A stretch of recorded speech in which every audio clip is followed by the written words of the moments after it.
All right, folks, today we've got a review of the 2016 GMC Denali. I am John Rush. My son Richard Rush is behind the camera. Of course, we're from Drive Radio. Let's go through the new 2016 GMC Denali. This is the HD version of this particular truck. So this is a heavy-duty 2500 series truck. This is not a 3500. They make it both ways, 2500 and 3500. This is the GMC version. Yes, you can get this in the Chevrolet. The front end is totally different from one truck to the other. So let's go around some of the features of the truck, and I'll explain some things they've done different for 2016. Basically the same truck for 2015 with a few added features. Projector beam headlights now on the front, standard on all trucks. They've got a new digital assist steering that actually makes the truck drive better, and it works especially when you're towing, but really loaded or unloaded, it just helps the truck handle and feel better. It also has an available gooseneck hitch package that you can put in the bed of the truck, which a lot of the competitors are also doing. So Chevrolet, GMC, they're just catching up to that. Wireless phone charging, we'll show you that when we get in the inside of the truck. Remote locking tailgate. Finally, Chevrolet and GMC is offering a remote locking tailgate on their trucks. It's available on every single truck except for the WT series trucks. One of the things that this truck does come with, which I do like, is the side steps, makes getting in and out of the truck very easy. The other thing that I do like that they've added, they've got some nice chip guards here on the outside here, and they put a chip guard right into the paint that you cannot see on the camera, which again keeps the side of the truck from getting all beat up. And as we're coming around the back of the truck, one of the standard features that you can get on the GMC Chevrolet trucks is the rear side corner step bumpers. And there's a little place up here where you can grab the handle, or act as a handle. You can just grab it, step in, and I will tell you, as a Ram truck owner myself, that's a nice feature. And whether you like the looks of it or not, it is a handy feature getting in and out. So I tell you what, we'll just run right into the back of the truck while we're here. Easy lift tailgate, as you can see, comes down. That's one of the things that my Ram truck does not have, and I do like that feature. I like the soft tailgate. Some people have criticized me for saying that, but you know what? I like that feature, and a lot of the trucks have it. Mine does not. You'll notice the spray-in bed liner on this truck. That is an option on this Denali. Or actually, I think it comes standard on the Denali. Let me check the window sticker here, and I'll tell you if that's a standard feature. There is no additional cost on here for that, so I'm guessing that that is a standard feature on this truck. This does have the big Duramax 6.6 engine, 300 and, let me make sure I have that right, 367 horsepower, I want to say, or no, I think it's 376. Don't quote me on that. Look it up for yourself. I think it's 376 horsepower, 700 plus foot-pound of torque. I've owned one of these trucks before. The last truck I owned before buying my Ram was a 2012 version of this particular truck. The Allison transmission, the Duramax engine, they work fantastic. They're going to tow anything you want to tow. In fact, tow ratings on this particular truck, as we see it, the short bed truck, 6.6 inch bed, 6'6" inch bed, 14.5 on a standard hitch. So if you're going to tow right off the hitch, 14,500 pounds. If you go to the gooseneck, which this truck does not have that option, but if you put a gooseneck in the back of it, 18,000 pounds. So you'll see a lot of these guys advertise, a lot of the truck companies advertise, oh, we'll tow, 24,000 pounds. Well, they will, but keep in mind, those are trucks that typically are dual wheel. Those are the heaviest trucks that they make. It's not your standard 3/4 ton truck or 2500 series truck like this truck here. So I tell you what, it's cold outside. We'll go through the back seat, the front seat, and then we'll take a drive in the 2016 GMC Denali HD. All right, going to jump in the back seat now, and my son corrected me a minute ago. Yes, these are the Sierra versions of the truck. So yes, the GMC, they make a lot of different Denali versions. This is the Sierra. I hope by the pictures that we've been taking or the video, you can see that. But for those of you that get critical, yes, the Sierra Denali HD 2016, this is what it is. So as I hop in the back seat, nice grab handle to get in, which you don't really need much with the side steps here. Do I have good back room, leg room? I absolutely do. This seat is all the way back. I've got good room. Grab handle here, grab handle up above, little clothes hanger here, a couple of map lights back here. There is a center console that you can flip down.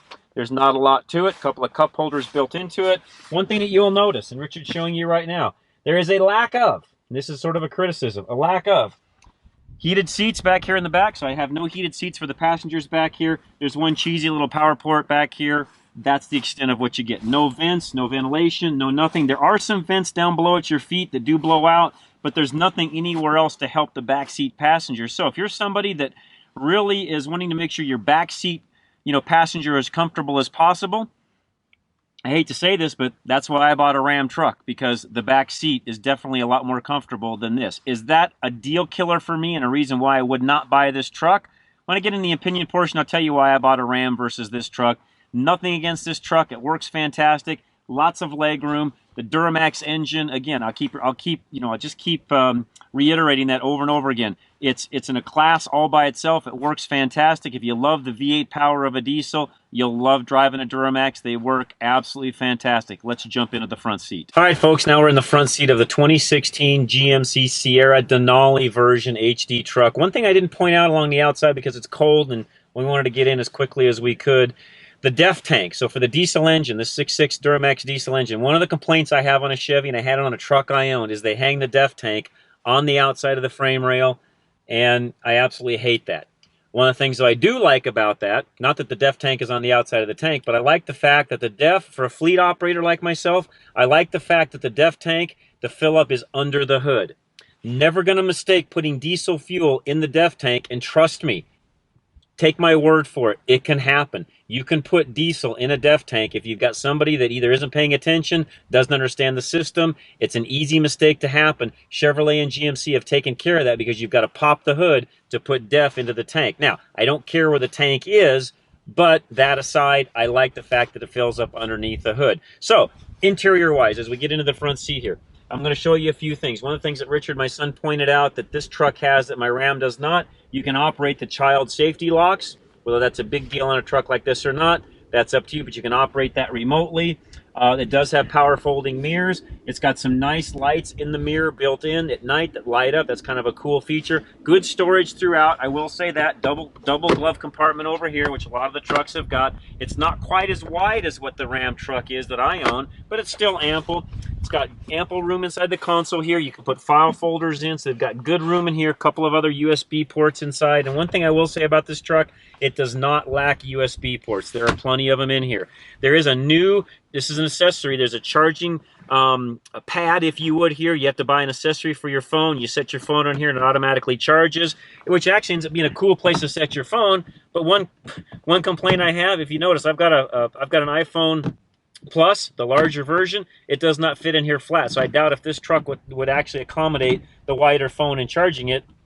Depends upon what the back of the charger looks like, but I didn't check into that to see if that's something that would actually work or not. Cup holders right here, of course, the two cup holders, and a larger compartment in front, and there is a slot where you put your cell phone. Now, one thing I will say, on my Ram, you literally have to stick the phone down in there, and it actually rests in there, and it doesn't move around.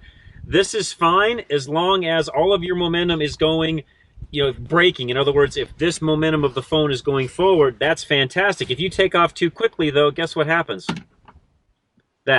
Your phone actually flips back. Some of you are going to say, well, who cares? That's not such a big deal. Well, and it's also a big deal if you're using one of the power ports that's actually behind the phone. You then end up having to position your phone in a different place, and it just doesn't stay stationary. I've got a really, really sticky Apple case. If you've got a slicker case, it does not stay in this slot. It does slide back and forth. Just something to make note of. Another thing on the interior that you'll notice here, and I'm not being critical, I'm just pointing things out to you. You control your seats, ventilated and heated seats here. You've got all of your different switches here that control everything from the pedals and where they rest to the lights on the back of the cab, park assist, lane departure, or lane assist, I should say, not lane assist, lane departure warning, I should say, and your compression or your exhaust brake and downhill braking is all controlled out of here. One thing you will notice, though, that's not in here, no auxiliary switches. I believe both Ford and I know Ram, for positive, give you accessory switches where you can run other things off of the truck. For example, in my case, I've got my snowplow that I run off an accessory switch. I've got my two-way radio that I talk to all of my guys on. I run that off of an accessory switch. There's things that you can do in the other versions of the trucks, the other brands of trucks, that are not available here. So Chevrolet, GMC, if you're listening, GMC specifically in this case, it would be a nice feature to actually have that. Now, one thing that you do see here that I don't have on my truck, which is kind of interesting, there's a little slot here for something that people still use called CDs. Yeah, they still exist. People do still use CDs to play music. I don't have one in my truck, and frankly, I haven't missed it. But with that, everything else pretty standard on this truck. We reviewed this same truck last year. Not going to get into a lot of the minutia of what's on the steering wheel and things like that. I love their display. They do a great job in giving you all the information that you need, and I love the way that pops up. We'll go through that in the driving portion in a minute. The other thing about this truck that I do like, though, that my truck does not have is the lane departure warning. It vibrates in your seat, so on your butt, literally, it'll vibrate whether you're going too far to the right, too far to the left. You'll feel it right down here in your cheeks. I do like that, and something that Richard noted, and I wanted to make sure that I said, was it's not an audible signal, so nobody else in the truck realizes that maybe you got a little bit too far over the line. It's just something for the driver to be aware of. There's no audible beep when that comes on, so that's kind of a nice feature. With that, I tell you what, let's take a real quick drive. These seats are comfortable. I'll also give you that. And again, owning one of these trucks in the past, it's got all the power in the world that you'll need. There's no problem that way. Some of you are going to ask then, John, why did you buy a Ram? I'll tell you that in the opinion portion. That'll do right after we drive. All right, folks, going to take a drive now. 2016 GMC Sierra Denali version of the truck. We'll go take a drive.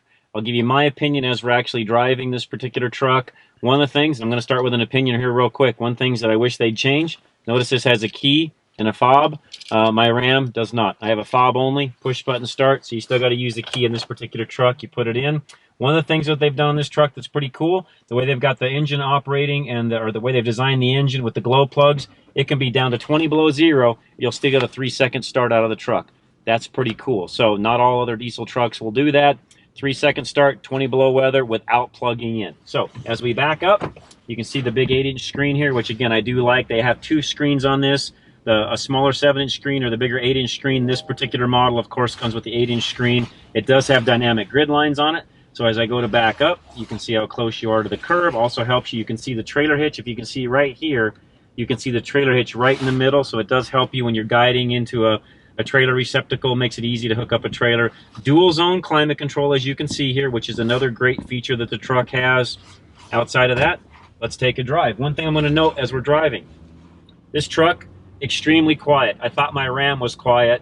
This is another step or two quieter than what my Ram is. So just as a side note, even with the diesel engine, you really don't even know it's got a diesel engine and everything inside is so quiet. I'll be quiet for just a minute so you can actually listen to the interior. Actually hear my coat rattling around on the leather more than you do anything else. Great ride quality. I will also say the independent suspension in the front, the way they've got the leaf springs in the back built and made, a very smooth running truck for or I should say smooth riding truck for a full 2,500, able to haul 18,000 pounds. This truck actually rides extremely well. I love the way they've done the new steering. That was the complaint that I had on my old 2012 truck. The steering on that truck was extremely, extremely heavy. It just didn't feel right. On this truck, it works absolutely fabulous. I love the way this truck drives.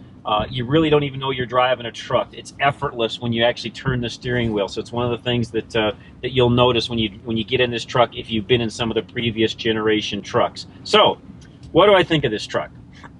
Well, I bought a Ram truck for a lot of different reasons, and you guys would actually have to text me, email me, message me, I guess is what I should say, for me to answer so many other questions, specifically why did I buy a Ram versus this particular truck, being a previous GM Chevy owner. I'm going to pull over here real quick. Being a previous GM Duramax owner, why did I pick the Ram? Lots of reasons. One of the reasons, the mega cab.